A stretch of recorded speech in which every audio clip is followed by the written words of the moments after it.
अच्छा जी। हम लोगों ने बेटे लास्ट क्लास में इसका पार्ट ए किया था। आज इसका पार्ट बी करेंगे। हाथ ज़रा तेज चलाना होगा आप लोगों को, क्योंकि मैं लेंदी आंसर लिखवाऊंगा। फिर आप लोगों ने, जाहिर सी बात है, जब उसको खुद लिखने बैठोगे तो ये सवा सवा रह जाएगा या पाव रह जाएगा। मतलब इतना ज़्यादा ये रहेगा नहीं। ठीक है। तो चलें जी, क्वेश्चन को ज़रा पढ़ लेते हैं एक बार। क्वेश्चन क्या कह रहा है? Assess the extent to which a government can ensure both merit and demerit goods are produced in desirable quantity. ये 2025 का सवाल है। यहां पर बच्चों ने मिस्टेक क्या की कि बच्चों को लगा कि ये प्योर एंड प्योर पॉलिसीज का सवाल है, मतलब कि हमने बताना है कि बेस्ट पॉलिसी कौन सी है। पॉलिसीज तो हैं इसमें। वो आपसे साथ में ये पूछ रहा है कि भाई गवर्नमेंट कैसे ये मेक श्योर कर सकती है कि जो मैरिट और डीमेरिट गुड हैं वो सोसाइटी के हिसाब से बेस्ट अमाउंट में प्रोड्यूस हो रही हो। मतलब यहाँ पे हमने पॉलिसीज की जंग नहीं करनी कि सब्सिडी बेहतर है या एडवर्टाइजिंग बेहतर है या इनडायरेक्ट टैक्सेस बेहतर हैं। हमने ये जंग नहीं करनी।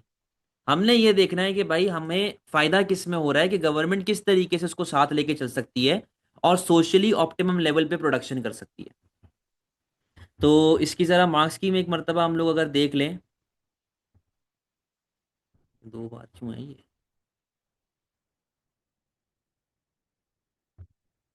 देखें जरा, कहाँ से स्टार्ट हो रहा है। आपने पहले बता दिया difference between merit good and demerit good by price mechanism identifying equilibrium point. जी बट वो लिखने की जरूरत नहीं है। आपने पहले उसको बता दिया कि मैरिड और डी मैरिड में क्या डिफरेंस होता है। अच्छा ये बता दूं कि मैरिड और डी मैरिड के मार्क्स नहीं है इस आंसर में। बस ये कि हम धक्का स्टार्ट देने के लिए मैरिड गुड और डी मैरिड गुड बेसिक सा उसको बताएंगे कि यार ये मैरिड होता है और ये डी मैरिड होता है। एनालिसिस में आपको पॉलिसीज के बारे में बताना है, बट इतना डिटेल नहीं बताना। मतलब क्योंकि देखो वो मैरिट और डीमेरिट दोनों पूछ रहा है, तो आपको कम से कम तीन पॉलिसीज बतानी है। मतलब कि मैं कौन कौन सी पॉलिसीज बताऊंगा? एक मेरिट की, एक डीमेरिट की, और एक ऐसी पॉलिसी जो कि दोनों में कॉमन है, दैट इज एडवर्टाइजिंग। तो मैं सब्सिडीज बताऊंगा, मैं इनडायरेक्ट टैक्सेस बताऊंगा, और मैं एडवर्टाइजिंग बताऊंगा। बाकी और दो आपके लिए लिखी हुई हैं। डायरेक्ट प्रोविजन आप लिख सकते हैं, रेगुलेशन और बैन लिख सकते हैं, मैक्सिमम मिनिमम प्राइस लिख सकते हैं, वो आपकी मर्जी है। बट मैंने हमेशा जो आपको बात बताई है कि हमेशा इजी कॉन्सेप्ट लिखा करें। कोई ज़रूरत नहीं है इतना कोई जो है वो मुश्किल चीज़ों की तरफ जाने की। तो इधर पॉलिसीज के बेनिफिट्स आ गए, यहाँ पर ड्रॉबैक्स आ गए, और नीचे आ गई आपकी जजमेंट। जजमेंट में आपने बता दिया कि यार गवर्नमेंट जो है वो डिफरेंट टूल्स यूज कर सकता है to influence production and consumption of merit and demerit goods. और क्या कहते हैं, वो कंज्यूमर के बिहेवियर को जो है वो चेंज करने की कोशिश करता है। और प्रॉब्लम्स बताई हमने थोड़ी सी कि यार ये प्रॉब्लम आपके पास आ रही हैं। सर डिटेल एक्सप्लेन नहीं करना तो ग्राफ भी नहीं बनेंगे। नहीं, मेरिट डीमेरिट के ग्राफ थोड़ी बनेंगे, पॉलिसीज के बनेंगे, मेरिट डीमेरिट के ग्राफ नहीं बनेंगे। अच्छा, in conclusion government can influence. भाई ये बात तो लाजिम है कि गवर्नमेंट इन्फ्लुएंस कर सकती है bye implementing different indirect tax and policy, indirect tax, subsidy और एडवर्टाइजिंग की पॉलिसीज। बट 100% रिजल्ट निकलवाना, 100% एक्यूरेट रिजल्ट निकलवाना इज नॉट पॉसिबल। हम मार्केट फेलियर में ये चीज नहीं कर सकते कि हमें 100% रिजल्ट मिले। It is not possible.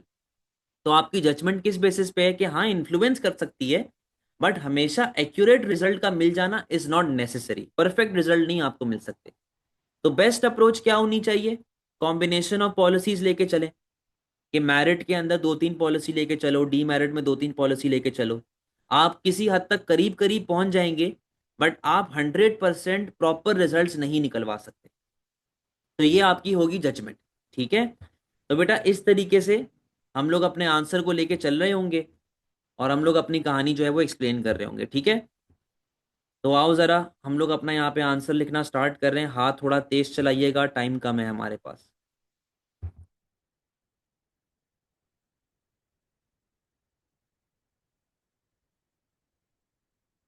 हम लोग कर रहे हैं भाई क्वेश्चन नंबर 2 का part B.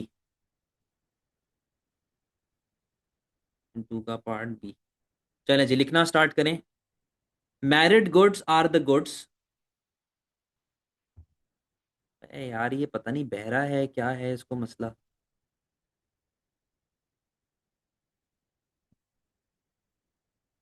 merit goods are the goods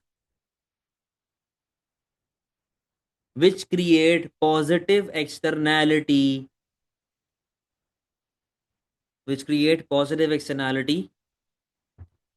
and are considered to be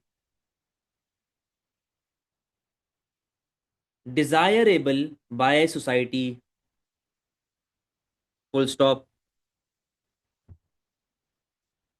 Merit goods are the goods which create positive externality and are considered to be desirable by society. Full stop. Consumers often underconsume them. Consumers often underconsume them due to lack of information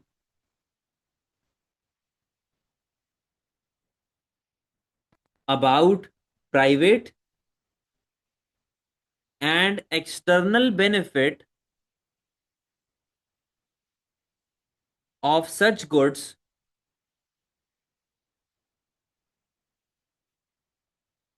Therefore,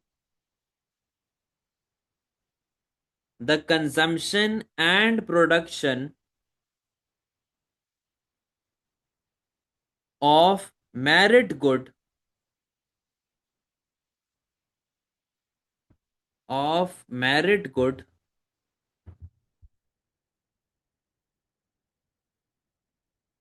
should be encouraged.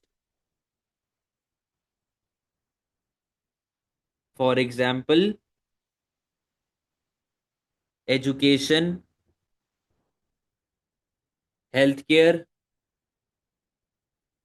etc. Full stop.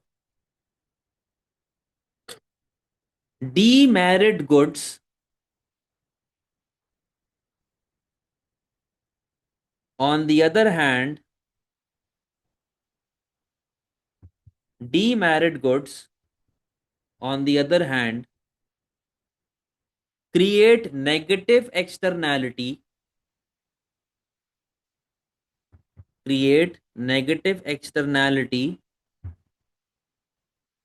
and are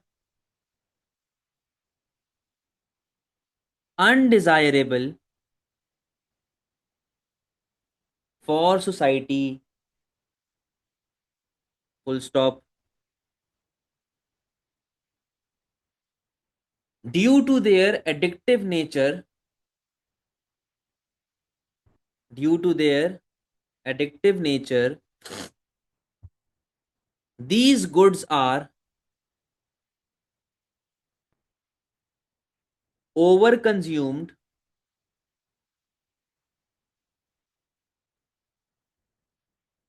further leading to overproduction.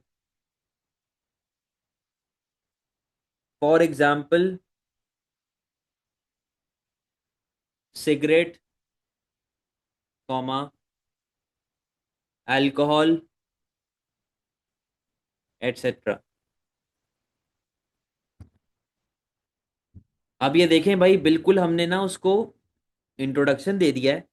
हमने उसको बता दिया कि merit और demerit में difference क्या होता है और किस तरीके से हमारे पास चीज़ें जो हैं वो चल रही होती हैं। यहाँ पर आपका फर्स्ट पैराग्राफ एंड हुआ है। लाइन छोड़ेंगे, नए पैराग्राफ पे जाएंगे। The government can increase consumption, the government can increase consumption of merit goods of merit goods through different policies,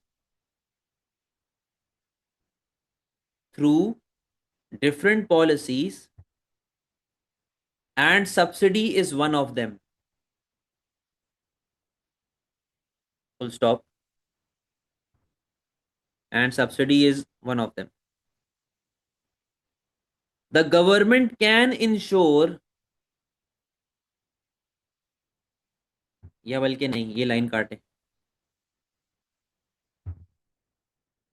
लिखना स्टार्ट करें। Subsidy is a grant given by government to producers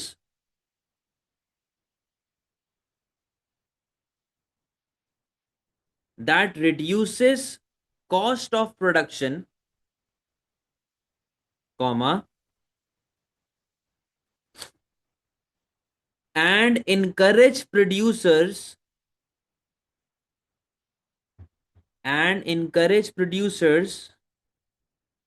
to produce more,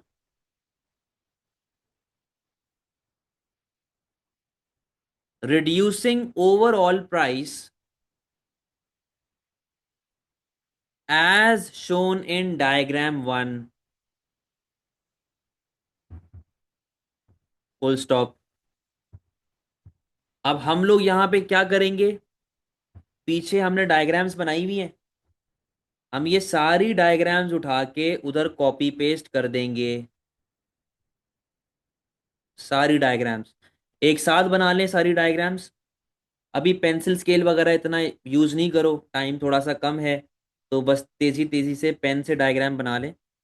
ये मैं आप लोगों के सामने copy paste कर रहा हूँ।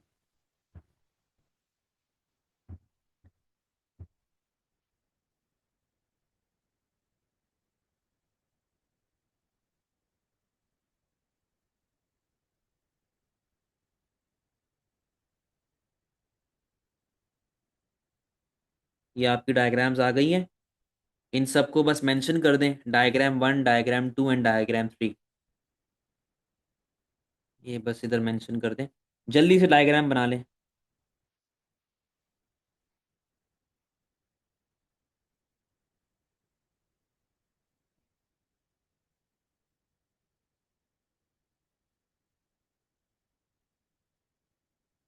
फौरन से।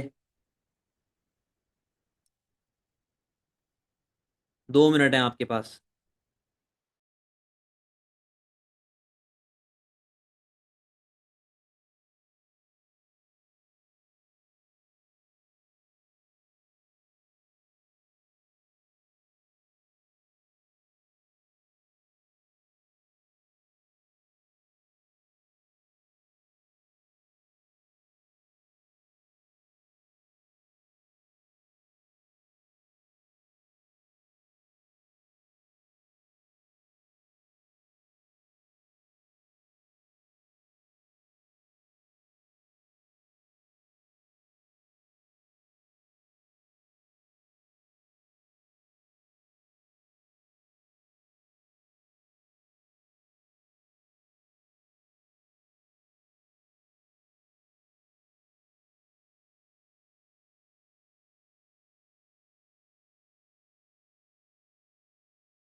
हाँ जी, बना ली।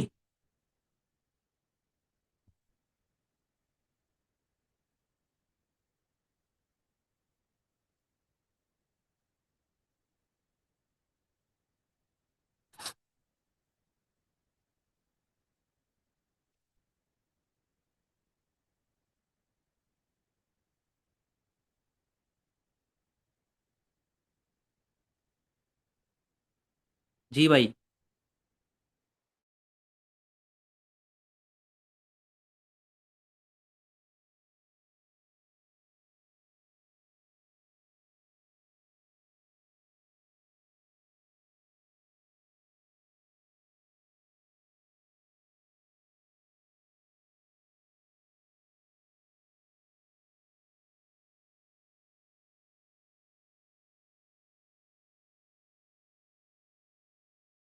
चलें, बात को फर्दर आगे बढ़ाएंगे। अब हम लोगों ने डायग्राम के साथ लिंक करना है अपना आंसर। चलें जी, लिखना स्टार्ट करें। An increase in subsidy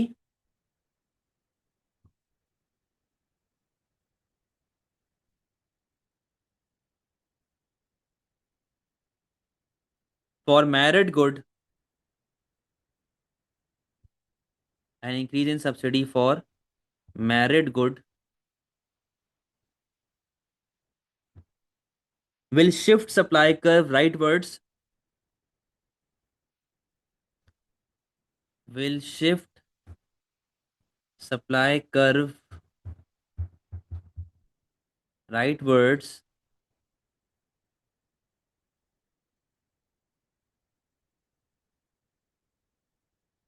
creating a new equilibrium at E1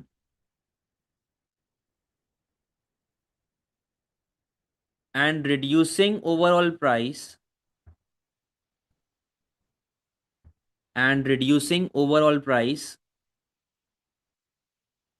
from P to P1, comma, increasing equilibrium quantity from Q to Q1, minimizing the problem of underconsumption and underproduction. Full stop. Subsidies can help overcome financial barriers, making married good more affordable for consumers,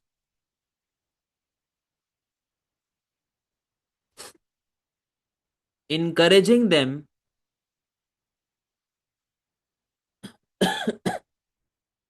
to raise their consumption level.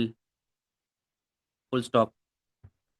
यहाँ पर subsidy की अच्छाई बताई जा रही है कि भाई आपकी प्राइसेस गिरेंगी तो वो बंदा जिसके लिए मैरिड गुड अफोर्ड करना डिफिकल्ट था, एक्सपेंसिव पड़ रहा था, अब वो कंज्यूमर जो है उसके लिए अफोर्डेबिलिटी आसान हो जाएगी और वो अफोर्ड करने के काबिल हो जाएगा, एज शोन इन डायग्राम 1। अब हमने लिखनी है सब्सिडी की बुराई। However, subsidies may not be effective if demand for merit good is inelastic.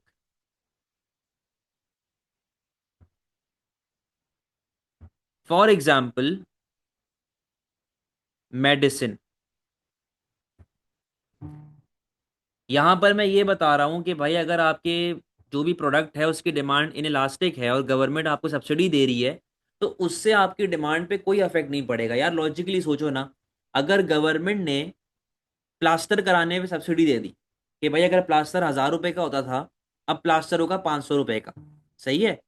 तो अगर 1,000 रुपए का प्लास्टर अब से 500 रुपए का हो रहा है, तो इसका मतलब क्या है कि मैं बिल्डिंग से छलांग मारूंगा नीचे, हाथ पैर तुड़वाऊंगा अपने कि भाई 500 रुपए का प्लास्टर करवाएंगे।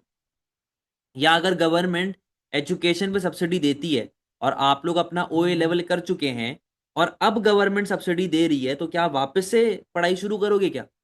तो भाई अगर डिमांड इनइलास्टिक है तो उससे प्राइस पे इतना ज्यादा कोई इफेक्ट नहीं आएगा। लिखें जरा। Despite a large percentage fall in price, comma, medicine being necessity in nature,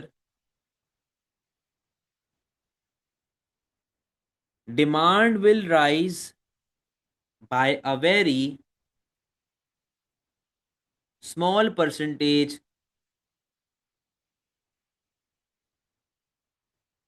full stop. As a result, producers may not, as a result, producers may not raise their supply, reducing cost effectiveness of subsidy, full stop. तो बहुत simple simple benefits and drawbacks लिखने हैं यार, कोई ज़रूरत नहीं है लंबी चौड़ी इस क्वेश्चन में। वरना तो ज़रूरत पड़ती है, एक्सप्लेनेशन देनी होती है, बट इस स्पेसिफिक क्वेश्चन में इतनी कोई लंबी चौड़ी एक्सप्लेनेशन देने की ज़रूरत एज सच है नहीं। अब हम लोग जाएंगे दूसरी पॉलिसी पे, लाइन छोड़ेंगे, नया पैराग्राफ स्टार्ट करेंगे। Government intervention such as warning label, comma, government intervention such as warning label, awareness campaign and school educational programs and school educational programs help correct misinformation, full stop.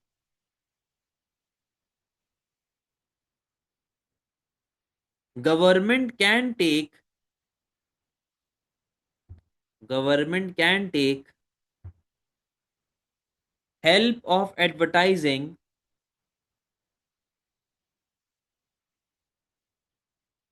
to educate consumers about the possible benefits. Government can take help of advertising to educate consumers about the possible benefits of merit good,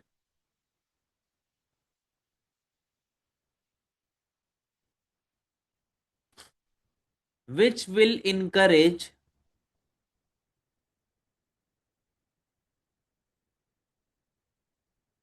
consumers to buy more, shifting demand curve to the right,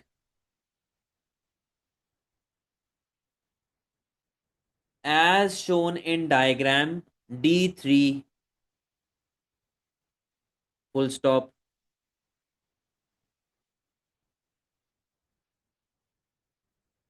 Advertising will push consumers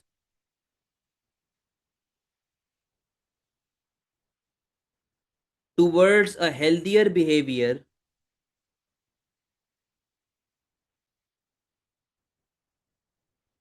for example,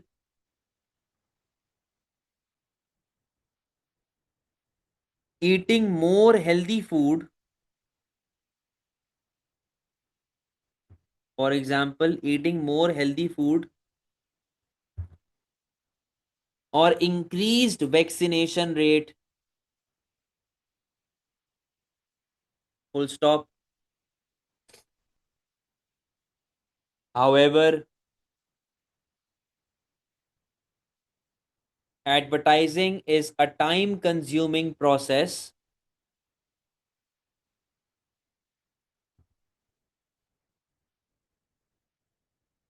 which means that it will take time for consumers to shift to healthier habits, full stop.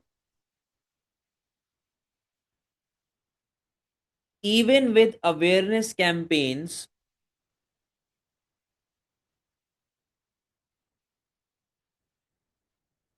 consumers may continue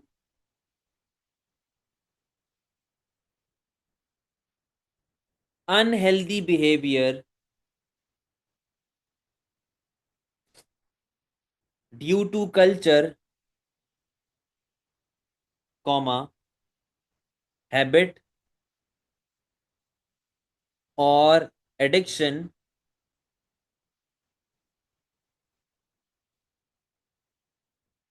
thus addiction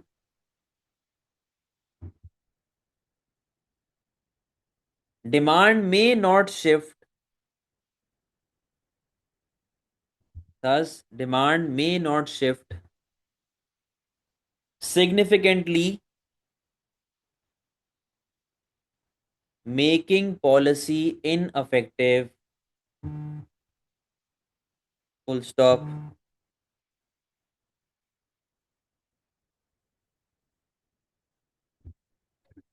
यहाँ पर बेटा advertising की भी बात हो गई है।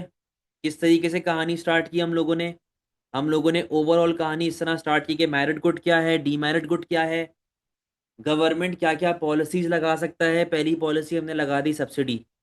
Subsidy के बारे में हमने कहानी बताई यहाँ पे कि आपकी सप्लाई राइटवर्ड चली जाएगी, तो जिनको प्राइस का मसला था, प्राइस कम होने की वजह से उनके लिए अफोर्डेबल हो जाएगा। फिर हम लोगों ने बात की, एडवर्टाइजिंग के बेनिफिट्स बताएं, एडवर्टाइजिंग के ड्रॉबैक्स बताएं। ठीक है। अब हम लोग बेटा बात करने जा रहे हैं इनडायरेक्ट टैक्सेस की, जो कि आपकी डायग्राम 2 में आ रही है। अब हम लोग जरा डीमेरिट की तरफ जा रहे हैं। Next paragraph. Demerit goods are undesirable,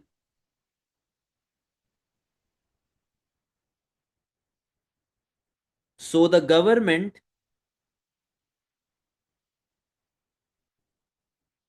needs to implement policies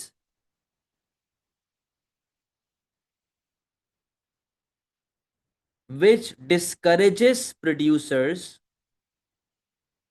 comma, indirect tax is one of the policies, full stop. Indirect tax will increase overall cost of production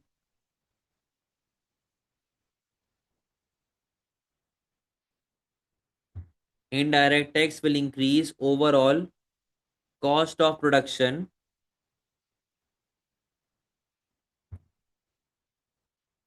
reducing supply from S to S1,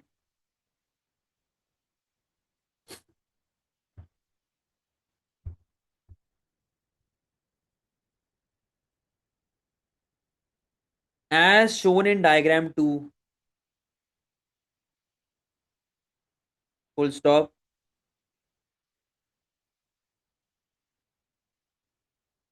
This will increase overall price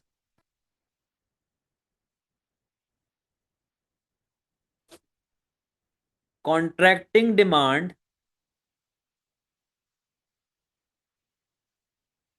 and discourage consumers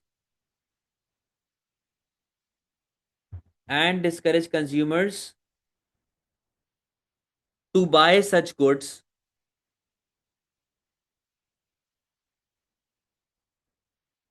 resulting in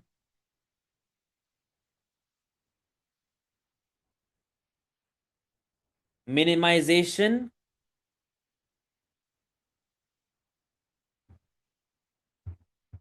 of the problem of overconsumption,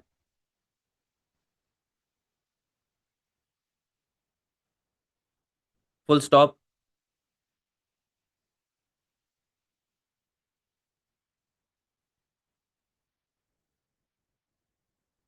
Government can also earn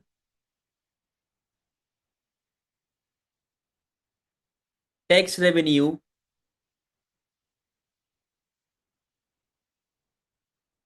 which can be reinvested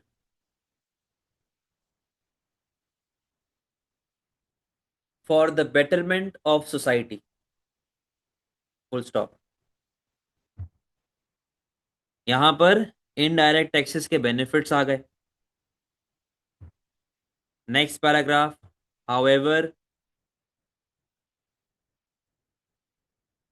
demerit goods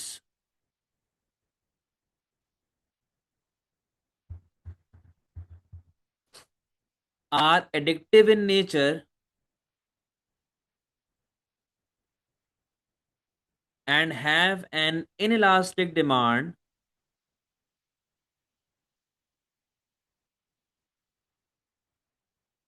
So the imposition of indirect tax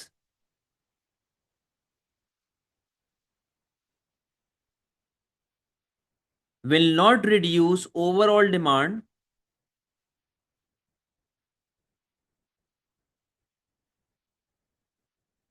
causing consumers to continue them despite of government measures. Full stop.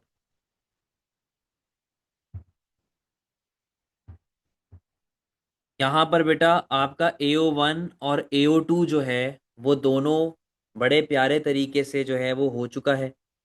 AO3 में जो हमने evaluation पीछे पड़ी है as it is evaluation आप लोगों ने copy paste कर देनी है।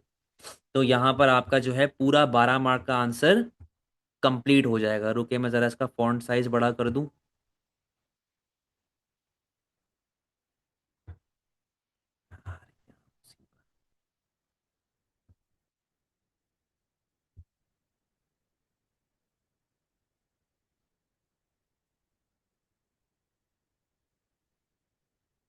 ओहो,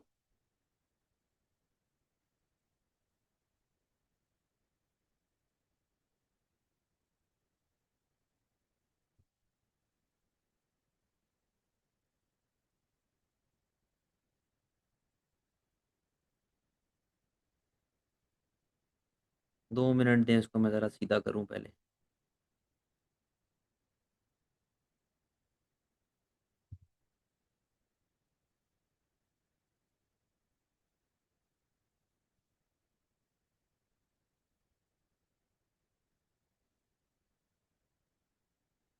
सही है।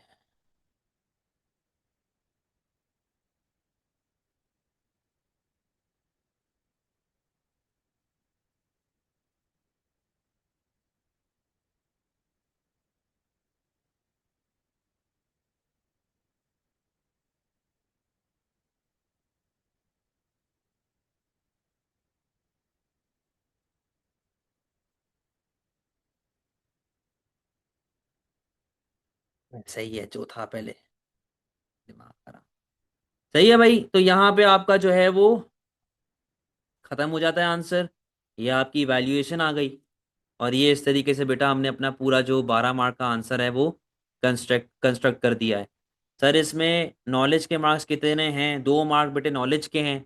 और वो नॉलेज के मार्क आपको मिलेंगे जब आप उसको बेसिक पॉलिसीज का नाम बताएंगे, जैसे कि सब्सिडी हो गई, इनडायरेक्ट टैक्सेस हो गए।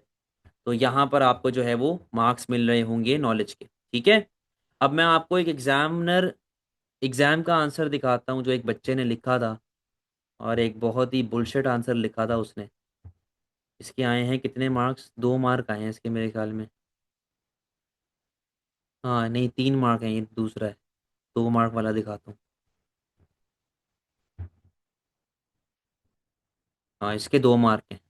डी ग्रेड आया इसका। आपको दिखाता हूँ कि इसने क्या हरकत की है। Merit good D merit good define किया, मैंने आपसे कहा था कि इससे कोई मार्क नहीं है, बस धक्का स्टार्ट के लिए हम लोग जो हैं वो बेसिक एक्सप्लेनेशन यूज कर रहे हैं। अच्छा जी, डी मेरिट गुड के बारे में बता दिया, ठीक है। अब ये देखो डी मेरिट की डायग्राम बना रहा है भाई, सवाल में कहाँ रिक्वायर्ड है डी मेरिट की डायग्राम? मुझे इसका बता दें। फिर जी, अब इसने चलो पॉलिसी बताना यहाँ पे शुरू की है। फॉर मेरिट गुड एडवर्टाइजिंग आप कर लें, ठीक है, 1 मार्क आपको मिल गया। फिर आप बता रहे हैं जी GDP बढ़ जाएगा, इकोनॉमिक ग्रोथ आ जाएगी, एक्सपोर्ट बढ़ जाएंगे, इंपोर्ट गिर जाएंगे। क्या बकवास बात यहाँ पे लिख रहे हैं। Sir why should we write about demerit and merit like definition, why not start with the point we get mark? लिख सकते हैं, मैं बस वैसे ही एक जनरल तरीका होता है ना एक आंसर लिखने का, आप डायरेक्टली पॉलिसी से भी स्टार्ट कर लें, उससे भी कोई इशू नहीं। अच्छा जी, फिर अदर पॉलिसीज के बारे में इसने बता दिया, इसने सब्सिडी के बारे में बता दिया, ठीक है भाई, सब्सिडी के बारे में बता दिया। और यहाँ पे इसने अपना आंसर एंड कर दिया। मतलब इसने कहीं भी पॉलिसीज के ड्रॉबैक के बारे में लिखा ही नहीं है, इसने कहीं भी इवैल्यूएशन दी ही नहीं है, इसने कोई जो है वो अपनी तरफ से जो है आंसर को बेहतर बनाने की कोशिश की ही नहीं, फजूल बातें करता गया थ्रू आउट। अब मैं आपको दिखाता हूँ उस बच्ची का जिसके 8 मार्क आए हैं 12 में से, और 12 में से 8 मार्क आना है बहुत अच्छे मार्क्स होते हैं। अब इसने भी देखे मेरिट डीमेरिट की बात की हुई है, इसको भी कोई मार्क नहीं मिला। इसने भी वही गलती डायग्राम बनाई हुई है कि मेरिट की डायग्राम बना दी, डीमेरिट देखो हमने भी लिखा है मेरिट डीमेरिट के बारे में, बट इतनी ज्यादा इंफॉर्मेशन हमने नहीं दी है ना हमने देनी है, क्योंकि क्वेश्चन मेरिट डीमेरिट का है ही नहीं। क्वेश्चन है पॉलिसीज का कि यार गवर्नमेंट किस तरीके से मेक श्योर कर सकती है कि हम सोशली डिजायरेबल आउटकम पे आके बैठ जाए। तो खैर, यहाँ पे उसने बोला भाई इंफॉर्मेशन फेलियर की वजह से मसले होते हैं, तो आप जो हैं वो इन्फॉर्मेशन फेलियर के बारे में इसने बात की। अब ये देखो ये डीमेरिट के बारे में बात कर रही है, डीमेरिट की डायग्राम बना रही है, कोई मार्क नहीं है इस चीज का, ये वेस्ट ऑफ टाइम है। Government can ensure desirable production of merit good through subsidy, चलो भाई मार्क मिल गया। सब्सिडी के बारे में बता दिया क्या होता है किस तरह होता है, मार्क मिल गया, डायग्राम बना दी, लिंक कर दिया, ड्रॉबैक्स बता दिए, फायदे बता दिए, ठीक है जी मार्क मिल गया। हाउएवर सब्सिडी में नॉट बी इफेक्टिव, सही है, ड्रॉबैक आपने बता दिया, आपको मार्क मिल गया यहाँ पे। सम कंज्यूमर्स में इग्नोर एडवर्टाइजिंग, अब इसने एडवर्टाइजिंग को और सब्सिडी को मिक्स कर दिया। इसको चाहिए था सेपरेट पॉइंट बताती एडवर्टाइजिंग का, और सेपरेट बताती उसका सब्सिडी का। अच्छा जी, socially optimal level by imposing indirect tax, चलो भाई यहाँ पर एक और मार्क मिल गया, आपने डायग्राम बना दी, ठीक है डायग्राम बन गई है। However, these goods would have an inelastic demand due to their addictive nature, causing consumers to continue, ठीक है यहाँ पर आपको मार्क मिल गया। Therefore, government measure like subsidy, price control, and advertising are useful to raise demand of merit good and increase supply. However, PED of merit good may be inelastic. यहाँ पर एक point मिल गया, जो आपने एक पॉइंट लिखा हुआ है कि इनइलास्टिक हो सकती है, यहाँ पे आपकी इवैल्यूएशन चल रही है, ठीक है। Thus, it depends on how well planned, targeted, and monitored these policies are to ensure socially optimum level. यहाँ पर इसको इवैल्यूएशन में मिले हैं 2 मार्क, 4 मार्क की होती है ना इवैल्यूएशन, इस बच्ची को मिले 2 मार्क, यानी कि ये प्रॉपर तरीके से जस्टिफाई नहीं कर पाई। Also sir, is there any student who got 10 to 12 marks in this question, बेटा ये वाला ऐसा पेपर मेरे पास कोई नहीं है जिसके 10 या 12 मार्क आए हो इस क्वेश्चन में, मैं फिर भी देख लेता हूँ।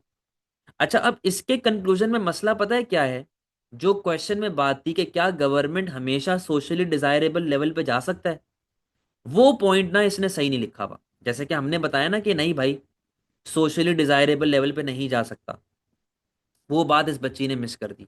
नहीं बेटा, मेरे पास 10-12 वाला कोई भी आंसर नहीं है, ये इस बच्ची का A स्टार आया हुआ है, इसके भी 6 मार्क हैं 12 में से।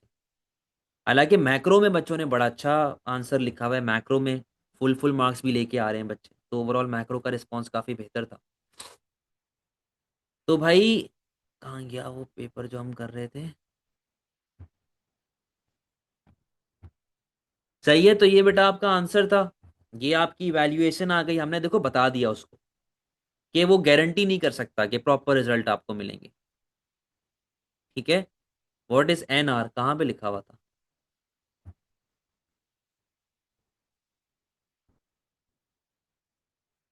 NR, कि ये इसने अटेम्प्ट नहीं किया, चॉइस में छोड़ा है ये वाला क्वेश्चन, ये वाला क्वेश्चन इसने चॉइस में छोड़ा हुआ है, ठीक है। तो इस तरीके से बेटा आपके पास मार्किंग हो रही होती है, ठीक है। बाकी स्टडी प्लान फॉलो करें, मिड टर्म के लिए जो आपको दिया हुआ है उसको प्रॉपर तरीके से फॉलो करें। सर इस ईयर में ये क्वेश्चन में मार्क लेने इजी थे या क्वेश्चन नंबर 2 इलास्टिसिटीज वाला, बेटा वो तो अब बच्चे के ऊपर डिपेंड करता है कि वो क्या करना चाह रहा है, मुझे खैर याद नहीं है क्या था इलास्टिसिटी वाला क्वेश्चन, एक सेकंड देख लेते हैं।